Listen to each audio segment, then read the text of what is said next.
Hi, Letitia. Hi, Alan.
Hi, Jisoo.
So I'm going to share a few words.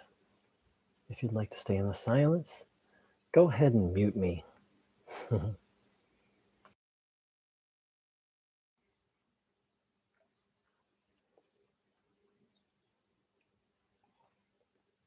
So a warm welcome to everyone who's live right now, and a warm welcome to everyone watching this recording. One thing that's been on my mind and heart lately is thinking about how healing occurs on this path. And the way I understand it is that there's kind of three.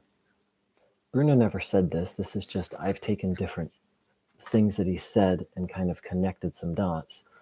And I would love to hear people's feedback on this. And so I'm going to enable comments on this video. So, so far as I can see, there's really three kinds of healings that can happen on this path. The first is a healing of grace. Bruno said that he could take on an illness and just burn it up inside his body. And that happened often, and it still happens now. People say, Bruno, I give you my blah blah, and the blah blah disappears, sometimes instantly. And so that's a healing with little to no, that's almost no effort, right? I mean, I met someone who went to the Bruno Grinning documentary film, fell asleep, and then when he woke up, a healing had happened. Talk about no effort. Well, I mean, he did go to the film, but still minimal effort. And this was a serious healing. He had a bike accident 20 years ago and had trouble standing up. He had one knee that never fully healed. He fell asleep and it healed. So the next kind of healing, I think of just, I call it the brute force kind of healing, where you just take in a lot of the divine energy and it displaces the evil. Bruno said it takes a lot of good energy or good power to remove the evil. So sometimes you just tune in, and I think of this as just sort of almost like an equation. Like there's metaphorically, there's 50, a particular problem. Let's say it's 20 pounds or 20 kilos of evil, you take in 20 kilos or pounds of good, and it displaces it, and the illness is gone. And so the third type of healing involves some kind of learning and change. And Bruno said that if a healing doesn't occur, is because, let's see if I can find the,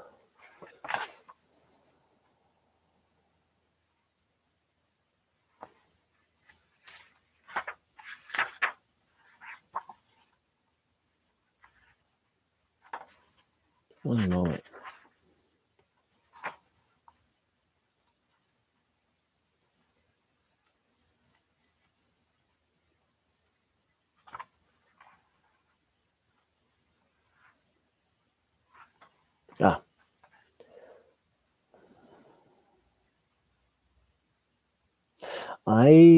I must indeed know more, see more, hear more, and feel more than other people, so that I can know who can be helped and who cannot be, or may not yet be freed from their present afflicted condition, because they do not yet have any spiritual ripeness or maturity of their own, or because they must learn something from it. God alone has the necessary overview and power to ordain a healing at the time when it is most beneficial for the spiritual maturity of the individual concerned. That's page 96 from the book Powers of the Spirit. So, wow, spiritual maturity, something to be learned when it's most spiritually advantageous. And I've been really reflecting on that lately. And one example that comes to mind, like let's say someone has a problem in their body from lack of, like they just literally lack of movement. Like they just don't move much and their body's like tight all the time. Well, they can sit and tune in and take in all this good energy. But what if the lesson is they need to just move?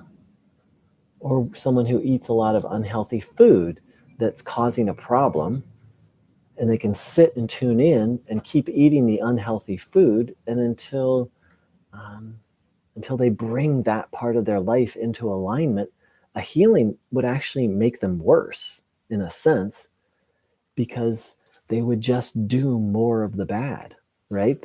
In the first example, they might just sit or be immobile more. In the second example, they'll just continue to eat unhealthy food. And Bruno Gröning spoke to this. He said, I'm paraphrasing, but with one word, I could heal every person in this town. But wouldn't that be a bad thing? Because the people who had taken on evil would then do more evil. So, as you can see, Bruno himself never said there's 3 types of healings and da-da-da. But I've taken all these different statements of his and come up from my own model, my own understanding of how healing happens. And if you feel this is incorrect, please post comments, and preferably with quotes of Bruno's. Or if you feel like I've left something out, please share that below after this broadcast. Welcome, Guillermo.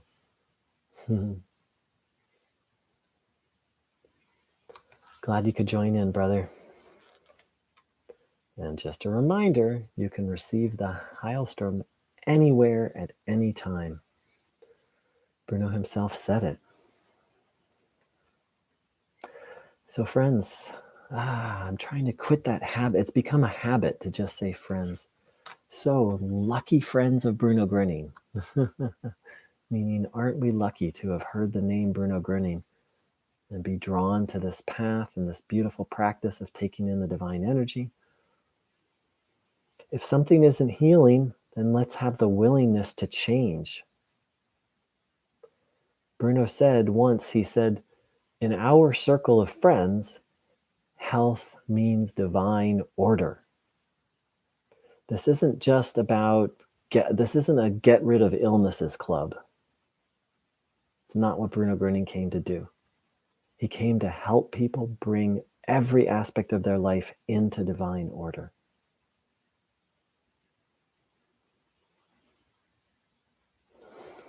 And as it's obvious from the quote I just read of Bruno's, if something doesn't heal, there's a very good reason. We need to learn from it. We need to,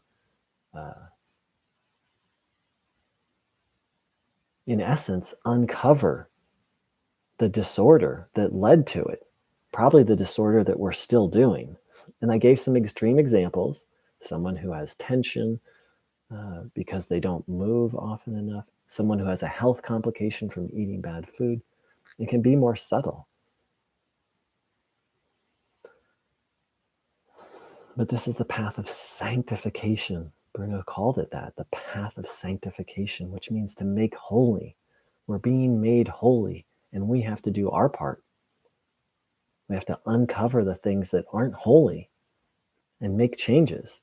Bruno called us to the grosse Umkehr, the great change, the huge reversal, the radical turnaround.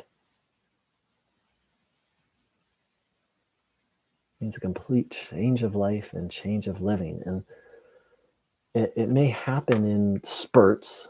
Like, there may be like a huge change, but a lot of it is just slowly, steadily, one day at a time, tuning in, watching our thoughts, asking for guidance. Thank you so much, everyone, for joining in. I wish everyone a beautiful, beautiful day. Take care. Big love.